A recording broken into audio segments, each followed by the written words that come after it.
everyone, and welcome back to another episode of Living Room Wisdom, where your story is your glory.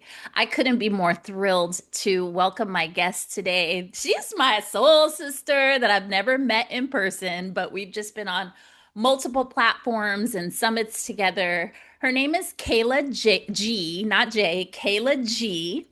And she's a human design and Gene Keys business coach, speaker, and strategist. And what I love about what Kayla does is she also has started integrating AI, right? The big buzz, AI, into her work to help women in business. She also has an incredible podcast that's at like the top, I think, 1 or 2% of podcasts right now. It's called Built for the Edge. And so she caters really to the spiritual side as well as the strategy side, like myself, which is why we connect. And I'm just thrilled to introduce and share her with you today. So, Kayla, welcome, welcome, welcome. I'm so glad we were able to do this finally with all the craziness of our lives. I love chatting with you. I feel like we have such a sparky energy, and it's going to be a great conversation for your audience. So thank you for that beautiful introduction. Absolutely. So one of the things that I do with my podcast guests, most of them I know or have known or have come across in some way. So a lot of times we already have some kind of synergy and I know a lot about you and your story. But I like to dig for things maybe that I didn't know. And one of the things that I've found is that you used to be a teacher. Is this real life? Tell us Yeah, about once. that experience. You Yeah. taught physical education and French? Yes, yes. So I guess we'll go back to 2009. And when I went to university, I signed up to be a physical education teacher and studied French. And I was playing varsity rugby. And so I was studying that for like 6 years. And it was funny because I loved the education piece of learning about anatomy and like the science. But then it was funny because later in the years, when I got into the school system and the curriculum and the teaching practicums, I was like, I don't know if I want to be a teacher. And it was actually in 2014, I did my first like personal development course and I got exposure to coaching. Yeah. And I was like, okay, so it's really funny how teaching kind of got me into my leadership and Mhm. realizing that I love to teach. Obviously, in human design, I'm a 6-2 sacral generator. That sixth line is a role model, a teacher. And then, in 2014, when I got exposure to coaching, I started to specify, like, oh, I really want to coach people in their life. And then I got into entrepreneurship, and that's a whole other rabbit hole we can get into. Yeah. But yeah, my journey started with teaching, but Yeah. I'm not formally a teacher anymore, but it still applies Mhm. to what I do now, which is cool. Well, I have found in my 30 plus year career, yes, I'm old, that everything kind of ties in together. And for me to find out that you actually had that experience as a teacher makes so much sense because there are people that I see and that I engage with where just the way that they frame things and the clarity of their communication and just all of it is so for me just like oh, like I'm in awe of it because I didn't do the college route and all of that. So there's some of that stuff that I feel like there's gaps for me sometimes. And so I'm always in awe of people who have that communication and just that way of structuring things. And so speaking of structure, this is probably not only the teacher portion, but also the structure bit probably plays a big part in your coaching and your strategy sessions. And so I can see if you look back, I'm sure there's such a through line of like everything you've ever done that has brought you to this place that you are today. And I say this, and I kind of, even though we all heard it, I want the audience to hear that because a lot of times I know for myself, I'm like, okay, I was a singer and an actress and a model, and then I became an esthetician and massage therapist. Then I opened a salon spa, and then this, right? So, but everything pivoted me to the place where I am today, where I'm still serving the purpose of it is, and the intention is still the same, but the way that we're presenting it in the world might be different. And so there's probably someone listening who's like, I'm all over the place. I'm not sure.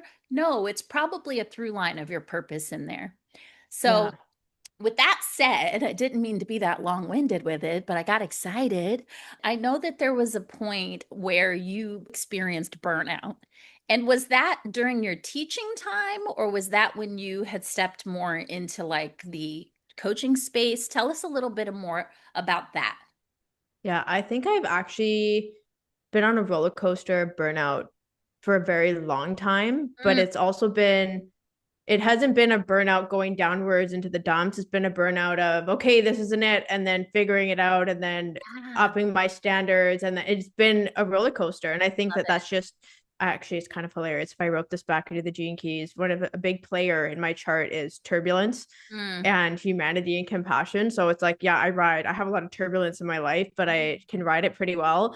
And so I think what happened was when I was in university and I was studying to become a teacher, like I enjoyed it. And then, of course, at the end, I start plummeting. I'm like, I'm not really into this. Like, I can't be boxed into curriculum. I want to teach in my own way.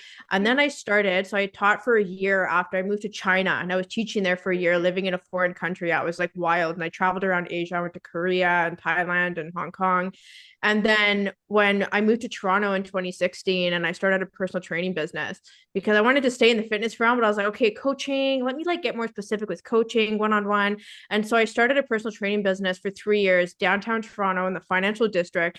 And I had another, what I would say is burnout because I was like, holy crap, like being in the density of one of the biggest cities in Canada, it was draining and I was on like 24/7 yeah. and I was doing a lot of personal development during that time as well and I was getting more into the coaching and I thought, okay, what I noticed, I feel like this is the obvious now. Wow, at Kayla, it doesn't matter what program you have for your clients. If they don't have a good mindset, they're just not going to get the results. So then in 2019, that's when I started my coaching business online. And I was, quote, just mindset coaching. And then spirituality came in. But then there was the burnout throughout the last 6 years. We went through a pandemic, like, there's just the online space started to change, like the landscape, and then AI walked into the room. And it's been a very turbulent experience, but I've learned so much from that. And like tying it back to the thread that you talked about, it's all connected. Because I look back, I'm like, oh, that totally makes sense why I was just riding the burnouts and living this and living that. Like, I don't think there's ever a perfectly peaceful moment No. consistently. That's just not humanity. Yeah, not if you're growing. And I will also speak to not if you're a natural leader, because there's a lot of people out there, especially now.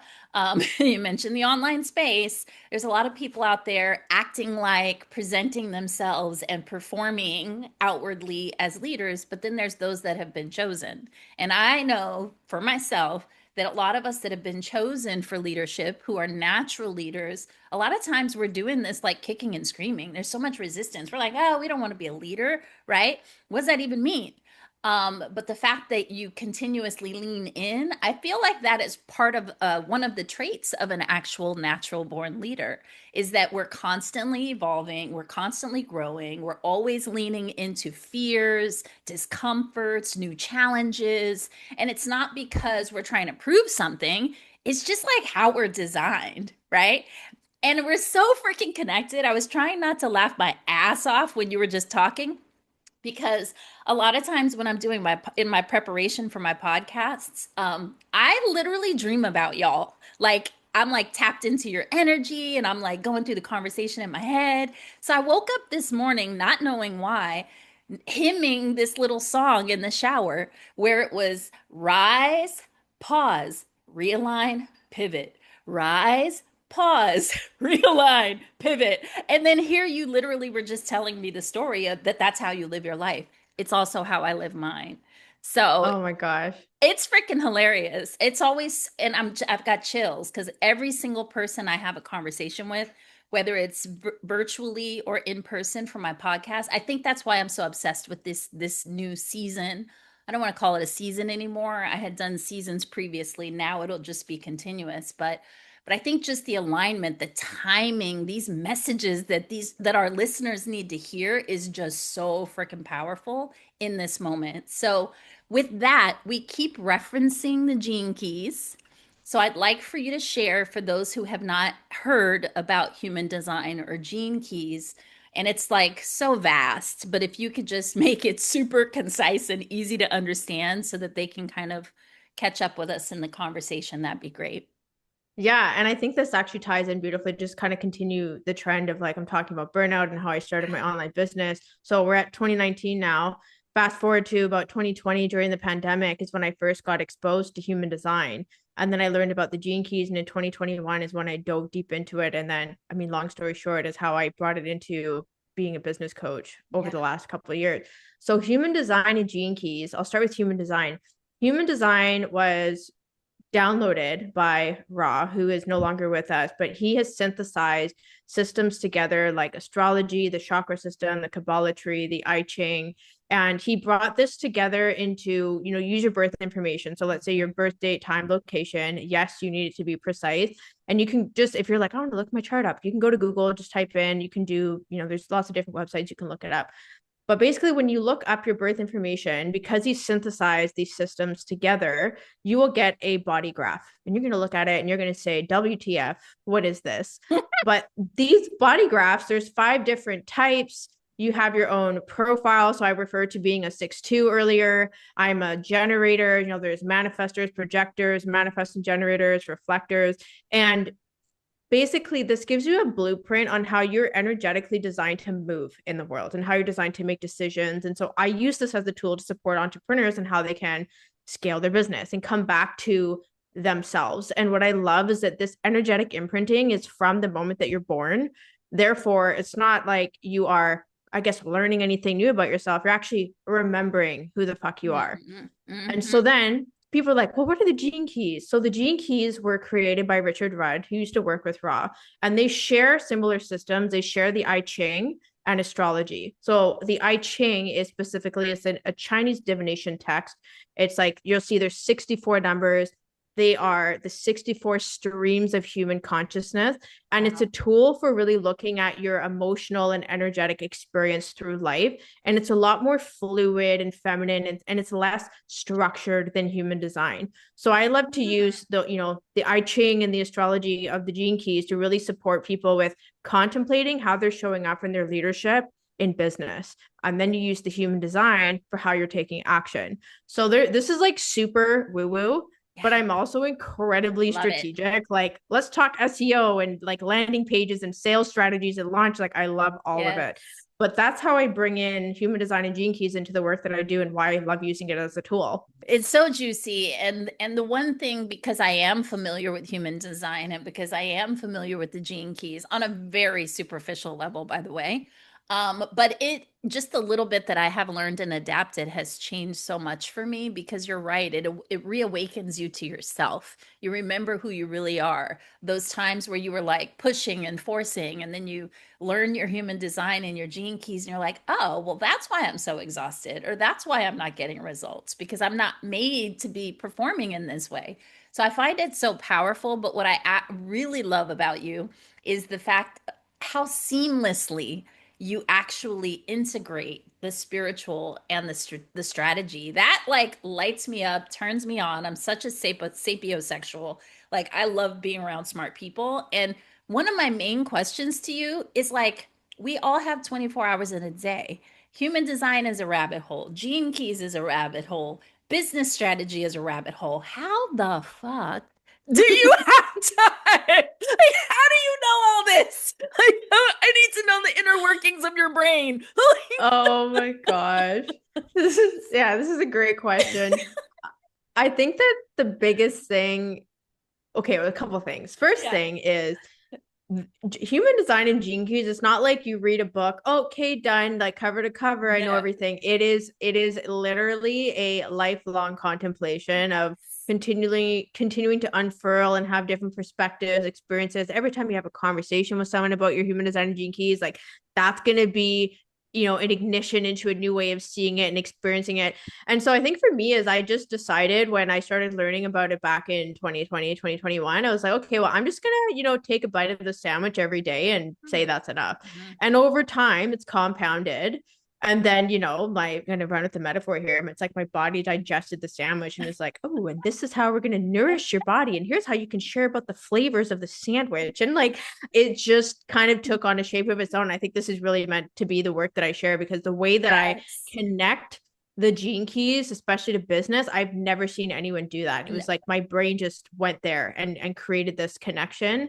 And the other thing is too, you mentioned earlier when you introduced me that AI, it's a really big thing. Yes. And yeah, I like was gonna get there, trust me. That's oh another yes. rabbit hole. Oh yes. So I would say in May of 20, well, no, the first time I heard about Chat GPT was in 2023. I had a client Yes. who was like freaking out one day. She's like, oh my God, look at this thing. It's like Google, but it's totally not Google. It's like Google on steroids. Like Yeah. it's Google on steroids with LSD and acid. Like that's how I would describe AI.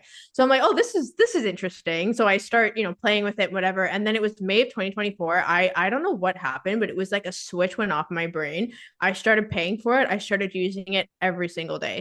And Hmm. so it's funny because even this week, I literally shared that I probably worked maybe, let's say, 3 to 5 hours a day. So I actually worked quite a bit this week, but I, no kidding, have probably done almost all of my content, emails, launch strategy for the entire month of October Yeah.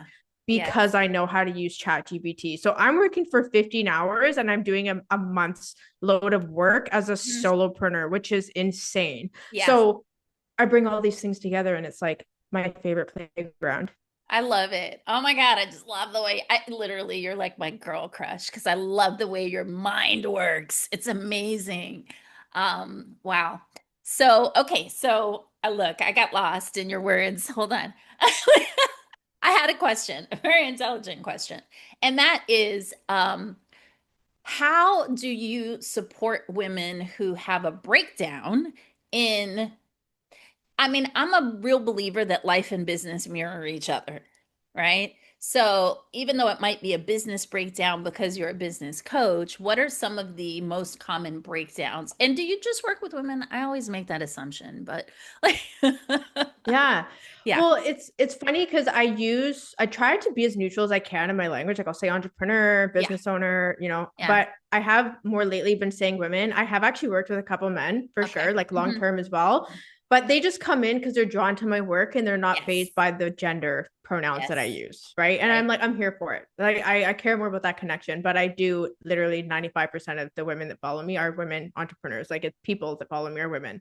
right. So there's that piece. But I think coming back to your question, the biggest breakdown that I see, and I love what you said in terms of, the mirroring of Mhm. business and life. I think one of the biggest ones is boundaries. Mhm. Surprise. Agree. And I'll give an example. I've had like, I'll give a specific example of like a recent experience with a client where she was outside of her quote online business, was partnered with someone who the way that she was getting paid was very manual. It's like they need to send a check and it needs to go to the bank and this, that, and the other. And I'm like, okay. And she was having this quote issue around money, like, hey, like I'm like this inconsistent income and so on. I was like, okay, and then some people think, oh, it's my mindset. I'm like, well, no, let's have a conversation around what are your boundaries? Like, what do you have a contract that they've Mhm. signed? What is the way that you desire to be paid, not their convenience? Like you're the collaborator, you're the business owner. Where are you avoiding conversations with this business partner, with this client that you're working with? How can you clarify your integrity? Because right now you're out of integrity. Like you're tolerating, weeks going by, you not getting paid, feeling guilty for reminding them. And it's like you're completely disempowered. So the Yes. biggest piece here, I'm talking about boundaries, but like I think the biggest rod that runs through the way that I coach women is your self responsibility. Like I Mhm. genuinely believe that our results are a reflection, like we are our biggest limitation because there's just so many examples of how you can be disempowered, whether it's like physically, mentally, emotionally, the color of your skin, like the resources you have access to, but it's the choosing to rise above that. It's the Yes. choosing to have those difficult conversations with clients, with business partners, and holding the standards so Mhm. that your boundaries are intact. That's what the actual root of the problem is. It's not your money mindset around receiving money. So I Yes. think that's a really strong example that comes up a lot when people are disempowered around money. I'm like, how are you managing it? How Yeah. are you how are you talking about it? This isn't just how you feel about it. It's like, what are you actually doing in your life? Because it's showing Mhm. up in your business. So that's my little Mhm. rant on that. And that's where our work intersects because as you know with my anatomy of abundance framework, the first 3 steps of that framework are all mental, emotional, psychological, spiritual, right? So we're dealing on those realms. And I think some people often fail to acknowledge that those are like all related but different, right? When you talk about like manifesting and all of that, and all these systems are correct and they do work. However, you kind of have to look at the whole picture. And then once you get that mental, emotional, spiritual, and psychological piece kind of working, now you can go into the last three steps of the system, which are more strategic, which are more foundational, which are more grounded. And that's where you go into that with a clear strategy. And so bringing that spiritual, bringing that strategy, bringing the human design, bringing the gene keys, like, right? And so, what are some of the signs, or what have you seen with your clients that let you know that they're working against their design? Yes, I love this question. I think that obviously I shared earlier with human design, we each have our own type. Do I Mhm. remember correctly? Are you a 4-6 generator or manifesting Something generator? like, no, I'm generator for sure, and I do believe Okay. it's 4-6. I knew you were Okay. going to ask me that question. I was I like, oh, I should know. have looked it up. Like, I'm like pretty sure it's 4-6. I yeah, remember popping off with you on an Instagram live and it was yes, like 4-6. Oh, this makes sense. And I was going off about it. yes. Anyways, even just knowing someone's type, like as a generator, let's say first hint, you're like, okay, I'm dealing with a launch. I'm in a launch right now, Kayla, and I've been showing up. I've got the email scheduled. I've done the post, Instagram lives. Like it's very slow coming in. The doors have been open for 5 days. I'm frustrated. If you're like, okay, I'm frustrated, like sweet. So frustration is the not self theme of a generator. Mm, So then that would like lead me down the rabbit hole of having a conversation with you around, okay, what are you frustrated about? And it's like looking at it's like, okay, I have spent all this time sending these emails and the click rate is really low. Like I'm mm, frustrated about that. And it's like, okay, well then how can you look at where are you forcing things? yeah. And let's take a look at your, maybe dive into your gene keys, your life's work is, let's just say it's 36, which I was talking about earlier. And it's looking at turbulence and then humanity and compassion. And it's like, okay, you're frustrated. You're not getting the clicks on your emails. Like, let's look at your essence. Let's look at this email. Is your essence in that email? How can you Okay. come back to sharing about your experience of turbulence, but then also roping it back into humanity so that people see the value of your offer and you're going to increase those clicks, you're going to increase those sales. So it's like you're Nice. coming back to your essence rather than, oh, I'm just going to send more emails. It's like, okay, the frustration is a flagpole for you to reflect. Yeah. And then I'll pull more of that client or your chart into the conversation. And it's whatever resonates with Mm-hmm. you, you'll be like, that's speaking to me right now. We'll use that component to address the strategy. So that's like, I tried to make that as Love tangible as that. possible, No, but I I love think that it. that's what I love to do with clients. I think it's amazing. And it's so on par with kind of what I preach, moving from hustle to harmony.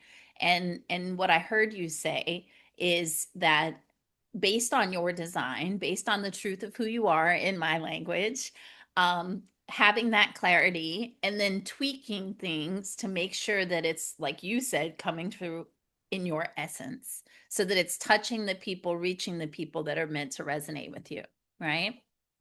That's so cool. And so, why would you say that alignment equals sustainability, right? Why is misalignment so expensive? Yeah, and it's funny, I think expensive, I think our brain automatically goes to money, but I think Right. it's expensive in terms of draining your mental health, your Mm-hmm. emotional health, your spiritual health, like all of those bank accounts will Mm-hmm. go into the negative. And so Mm-hmm. it's funny because I think that I'm having like a really interesting thought process around burnout in our conversation today. And I think when you ask me like, oh, when's the time that you had burnout? And it's like, well, I've actually think I've told that line several times in my life. Obviously, you shared my story, but I think that when we get into those areas of like, oh, I'm burning out, this isn't sustainable, I actually just it doesn't have to be a bad thing. It's like Right. it's time to reevaluate. Yes. What are you doing that's not in integrity with your values? What are you Mm-hmm. taking on that you need to hand off to someone on your team? How do you need to better communicate with your partner at home so they can support you, you can support them, so you have more time for self-care? Like, I just Yeah. think that paying attention to when you hit that line, it's not like a massive crisis and an Yep. upheaval. Like things can change in a moment in one Right. conversation. And I think Mm-hmm. that's immediately going to put you back into the surplus mentally, emotionally, physically, spiritually, and financially. Yeah, it's about shifting perception, how you see things. And that goes to my brain is neurolinguistic. I did a lot of neurolinguistic programming. And so it's really And sometimes people are like, oh, yeah, change your language. That's going to change everything. Well, yeah, it will actually. Like, change the way you see things, shift that perspective, change your languaging, right? Change how you're thinking about things. And the outer world actually does change, which anyway, I don't know why that's such a hard concept for people to grasp, but I think sometimes when they're in that dark place, they can't hear. And even if in their mind they understand, like, yeah, that probably is the answer, they just don't want to hear it. Do you find that sometimes with your clients? Oh, for sure. I think actually I'm intuitively being drawn to, like, I've shared a lot about clients and that, but I think I'd really love to share like a vulnerable story. You and I Yeah, talked a lot for about sure. money, but I think Yeah. this is like really huge. So in 2023, I hit a really bad rock bottom Mhm. financially. And like I was about to consolidate my debt. Like, we're talking max credit cards. Like I was throwing shit at the wall of my business, like trying to manifest my way out of it, like EFT tapping, journaling, the 10K months to All fix of my it. problem. And Eight what I steps to was $1 million by next week. totally, literally, like so All literally. the And things. it's the irony is that my fiance is a financial advisor and planner. So I literally in the closest proximity had someone there to support me, but I was like, no, I'm gonna do this on my own. And my hyper independence came from my daddy issues in childhood. Like it was just a classic case of, Hmm. a situation of a woman in her 30s being at financial rock bottom. And yeah, I had to face the music. I had to face Yes. the music of, that was like an ultimate burnout, in all aspects, mentally, emotionally, spiritually, financially, all the things. And I had to face the fact that, Kayla, you are not taking responsibility for your finances. Yeah. You are not, you are unwilling to have a sexy relationship with an Excel sheet, even though the Excel sheet is unsexy as fuck. Like, Yeah. you need to sit down, you need to calculate the numbers, you need to swallow your fucking pride, talk to your fiance and be honest, because he literally has all the skills and tools to help you. And I was like drowning myself. Yes. And so I think that was a really huge, like, rude awakening, and my relationship to money since then has shifted immensely. Like I Mhm. literally spent 3 hours on Tuesday planning my entire 2026 financial situation with ChatGPT and an Excel sheet, and it's like the most beautiful thing I've ever looked at. I'm like, I just Love have to it. show up and do Yes. this, and there's no way I would have done that 2 years ago. And so I think that that's like a really powerful story. Like I didn't want to face the Yes. music. I wanted to continue. I'm working so hard. I'm trying all Mhm. these things and it's not Mhm. working. And I'm just being a little whiny bee and it's, not working. Yeah, and that it ties in perfectly with that message of like we really need to stop performing and just be authentic and not only be aware but and acknowledge where we are, but be open and accepting of new information because I don't obviously I'm not a psychologist, but I feel like there's something within us where when we're in those spaces that I'm going to call scarcity or fear, or lack, where even though we need the answer, we're searching for the answer, we don't always want to hear it, especially if it bumps up against something that we believe. And so, a lot of times, I do believe that it's humbling ourselves or taking a look at the finances, really facing that scary monster that we've created. And that goes back to like shifting perception around it, shifting the relationship, having money dates, things of that nature. But I feel like I've had this same experience. We've talked about that before. I've had the same experience, but I was the planner. So, I inherited the financial business from my husband. He had always pounded these financial concepts into me. I knew them in my head, but knowing them and actually implementing them and living them there was a disconnect. Especially, I would bump up against my more spiritual side. And so I do believe that for those of you listening, if you've had any of these experiences, like you're not alone. It's just that most people aren't talking about it openly, right? They're showing you the beautiful picture of the after, but they're not showing you the fucking journey. We're here to show you the journey, and it's okay, right?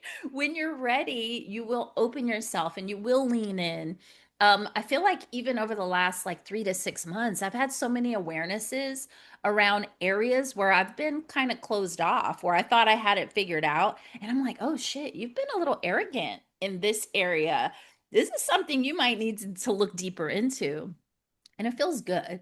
It feels good because I'm ready to expand, right? I'm ready to create even bigger impact, and just learn new things, become this new better person so that I can lead better. And I see that in you in regard to you learn about the human design, you go down the rabbit hole, you learn about the gene keys, right? You become very proficient in that. You learn about the AI.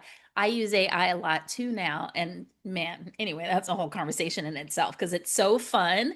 And one of the things that prompted my deeper dive is what the last summit we were on, and you were talking about the AI prompts. And I was like, oh my God, this is so juicy. And then it prompted me to go do other things, which have been a lot of fun.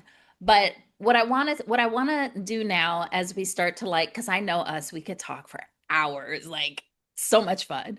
But for the women out there listening, predominantly women who are out there listening, how can they start to integrate I mean, I would say the first step is to go find out your human design and your gene keys, like what that looks like. But then how do they start to integrate that into their life and business in a way that doesn't feel overwhelming? Yes. Well, one of the things I'm really excited to share as a gift for our listeners Mm, is an ebook that I have for you, and it's called wonderful. Actualize Your Genius with the Pearl Sequence. And basically, it's going to show you exactly what you need to look up. This is diving into the gene key specifically, and I really just want to, instead of just, oh, look up your chart and here's the Mhm. gifts and the cities and the lines, and people are like, WTF, like where's the context? This ebook is really going to show you how to grab your gene keys and look at how you are going to actualize your genius. And if you're like, what does that mean, Kayla? Actualize your genius is what it actually looks like to step into your leadership in business. The Mm, conversation we had today, what it looks like to set boundaries, how boundaries show up for you based on your gene keys, mm, or how are you going to better articulate how you support your clients through your offers? Like mm. you're actualizing your genius. The gene keys and the ebook are going to help you do that. So I think this is, I mean, the ebook is huge. I'm not gonna lie, it's like 70 pages. Like I put everything into this. Wow. Yes. And I really want people to not be intimidated by human design or the gene keys. Cause Yeah. usually people look up their chart and they're like, what the fuck? And they drop it, they leave it. And I want this to be the last time you do that if you've been doing that all along, and just really embrace it and realize that this is a lifelong journey. Like let this be your sandwich that you chew on for the next 5 years, like I've done, and just enjoy it. And Yeah. I think that that's really going to give people, the chance to marinate in this wisdom. And also, I'm just Mm. going to give this little plug that here's your prompt for AI, because obviously I can't not say that. Take the ebook, go on to ChatGPT, Claude, Liam, whatever, chat system you're using, and drop the ebook in there with your gene keys chart so that your chat understands the gene keys. Okay. And it understands your chart, and you're going to get better information. You can go back and forth. And even there's going to be questions and prompts for you with the ebook that you can put into chat, and you can use that to go back and forth. Or you can journal on paper as well. But that's just another quicker way to get everything out in front of you. So it's super personalized. And obviously, AI is involved because that's like a Yeah. huge thing that I love to play with. I had recently a guest on the podcast in studio, and she's coaching women over 40 in AI. And one of my fears prior to hearing you on the last summit we were on together and having that conversation with her was just, the fear of it all. So, and some of which she confirmed. And I was like, ah! But she did say something. She said, if you don't lean in to AI, and this is not a direct quote, if you don't lean into AI, you're going to be replaced by it like someone who does, right? In a sense. I don't remember the exact quote. So, what's your take on that? Because there's a lot of chatter, there's a lot of fear around AI. And of course, everything I do, everything I bring forth is bringing people from that fear and scarcity to an abundance mindset, an abundance way of creating and thinking. And so how do we reconcile with our AI resistances? Yeah. I love this question so much because I think the biggest thing that I'm seeing right now is that people, entrepreneurs, women, because I've spoken with them the most, are saying that it feels inauthentic. Yeah. It feels like they're cheating in their Hmm. business, and it just feels fake. And Yeah. it's also overwhelming. They're like, I try to use it and it doesn't work, and then they just kind of throw it in the can and walk away. Hmm.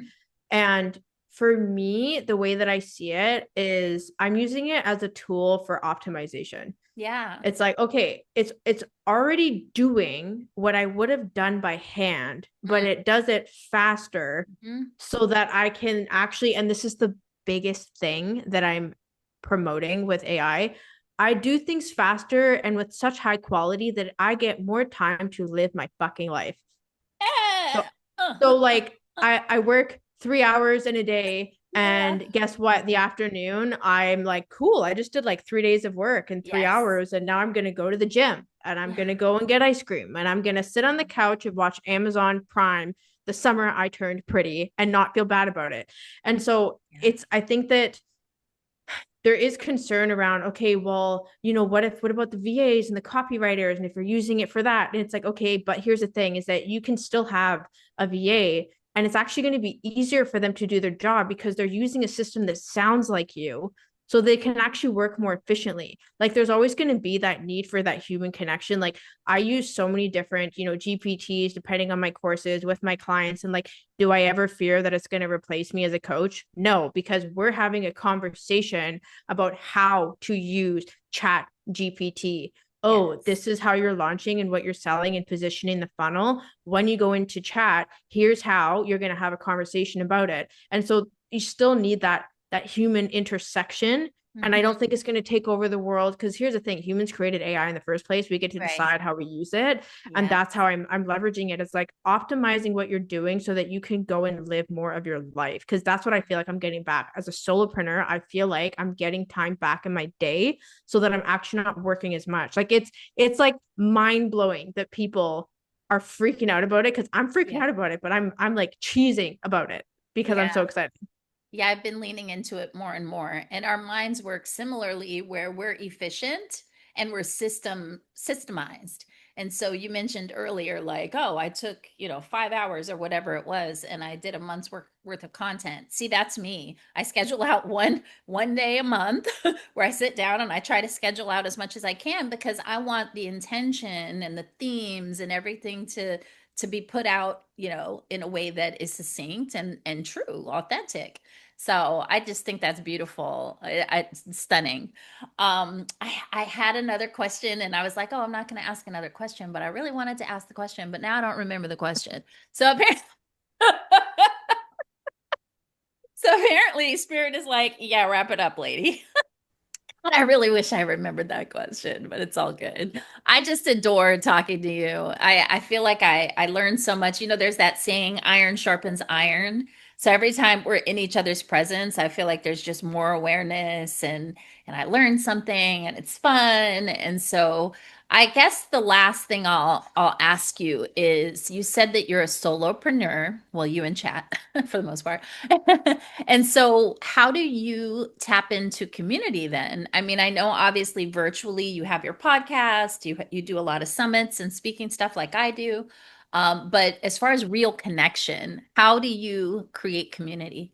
Yes. Well, I think the biggest thing is, you and I got connected through a summit. Hmm. And I think that's something that I've really done for myself over the last couple of years is when I get invited into a summit and it's super aligned, like I'm probably one of the loudest people in the room, in the sense that I'm like, hey, let's connect. Let's do an Instagram live. Like, Yes. informing the host, this is how I'm promoting, and I'm tagging them on everything. Like, I'm very vocal and I'm very Yeah. unapologetic about how I'm promoting.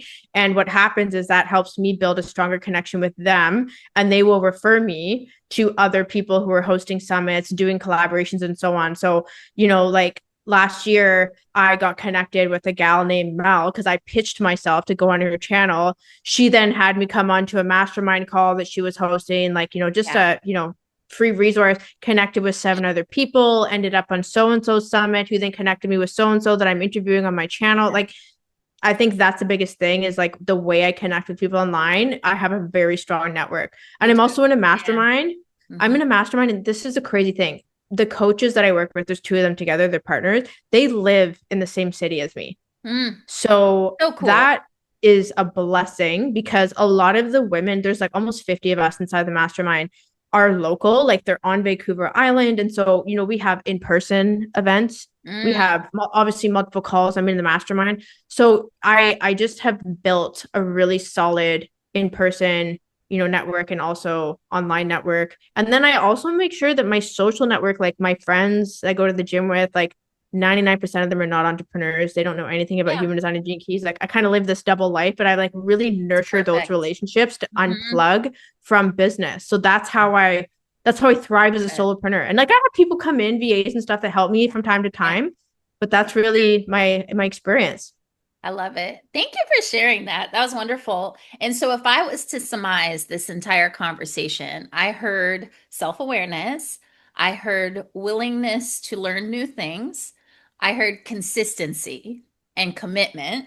And I do believe that that's an area for women specifically, because my market is predominantly women. So, I understand this very well.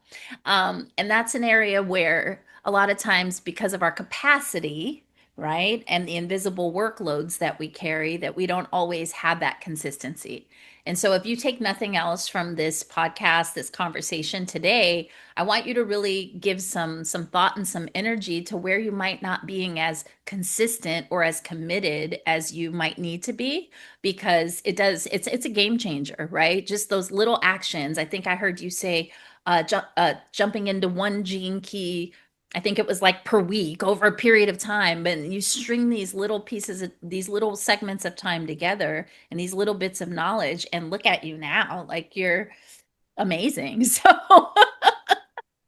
So yeah, take that with you today, ladies. And more importantly, don't just listen to the conversation. Go and implement just one thing that you heard today.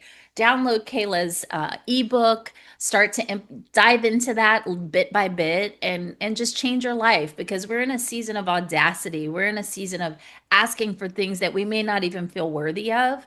And you don't have to do it alone. You have support. So again, thank you for joining us here on Living Room Wisdom, where your story is your glory. I would love to hear your story, by the way. Send us some comments, send me a DM or an email, whatever you want to do. But until next week, we'll see you again right here, same time, same channel. Take care. And thanks Thank you. again, Kayla. Bye. Thank you.